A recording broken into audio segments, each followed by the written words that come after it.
Salut, dans cette nouvelle vidéo, on va apprendre la méthode pour créer facilement des formats split screen comme ça, sans se prendre la tête à devoir tout déplacer manuellement. Tout ça bien sûr sur DaVinci Resolve, on attaque.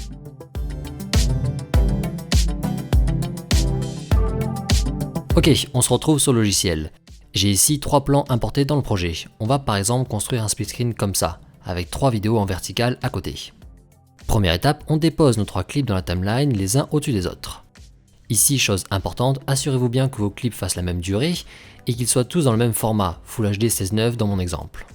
Bien, ensuite on va appliquer un effet qui va nous permettre de recadrer automatiquement nos vidéos pour le split screen recherché. Ici à gauche, dans la liste des effets, tapez collage dans la barre de recherche. DaVinci nous affiche alors le seul effet possible, collage vidéo. On le prend et on l'applique à notre plan au-dessus.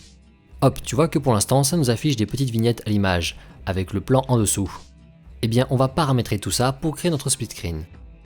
En sélectionnant notre clip qui a l'effet, on se rend ensuite dans l'inspecteur, puis dans Effets. Là on retrouve collage vidéo. Déjà de base l'effet se règle pour créer un arrière-plan, on le voit ici. Ça on change pour mettre créer une vignette. Voilà, on voit que mon plan en piste 3 est maintenant affiché seulement dans une petite vignette. Eh bien on va simplement paramétrer l'effet collage vidéo pour que la vignette s'adapte pile poil au bon nombre de parties que nous souhaitons pour le split screen. Ici en dessous dans disposition on voit colonne et rangée. C'est ici qu'on va indiquer la disposition de notre écran partagé.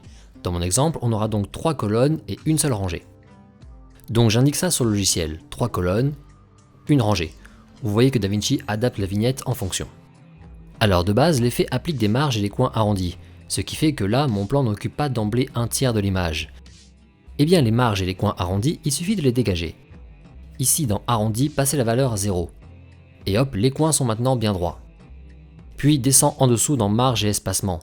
Et là, on va remettre à 0 les 4 réglages suivants. Marge gauche-droite, marge au bas, puis espacement horizontal et vertical.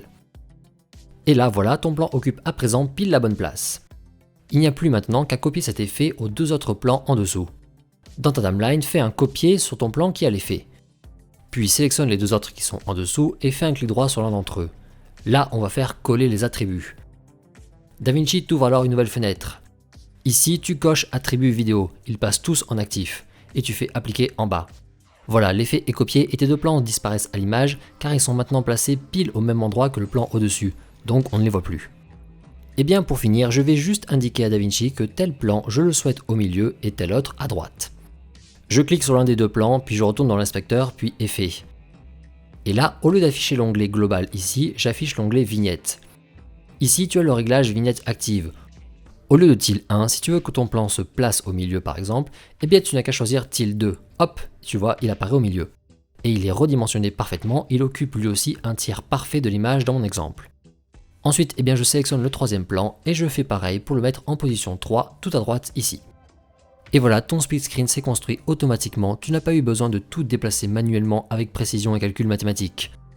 En plus, grâce à l'effet collage vidéo, tout reste modulable si tu souhaites changer. Et surtout, dernière info importante, tu peux recadrer facilement tes plans à l'intérieur des vignettes sans que cela détruise tout. En effet, si tu vas dans la partie vidéo ici dans l'inspecteur et que tu touches aux réglages traditionnels que sont la position et l'échelle par exemple, eh bien tu vois que le cadrage se modifie tout en restant à l'intérieur de la vignette. Ça, c'est hyper pratique. Voilà, j'espère que ce nouveau tutoriel pour apprendre une méthode pratique de split screen sur DaVinci t'a plu. Si tu veux découvrir par exemple cet effet de titre avec une vidéo à l'intérieur, je te remets ici le tutoriel en question. N'hésite pas à aller faire un petit tour sur la chaîne pour en apprendre plus sur ce logiciel. Je te souhaite de bons montages et on se dit à la prochaine. Ciao.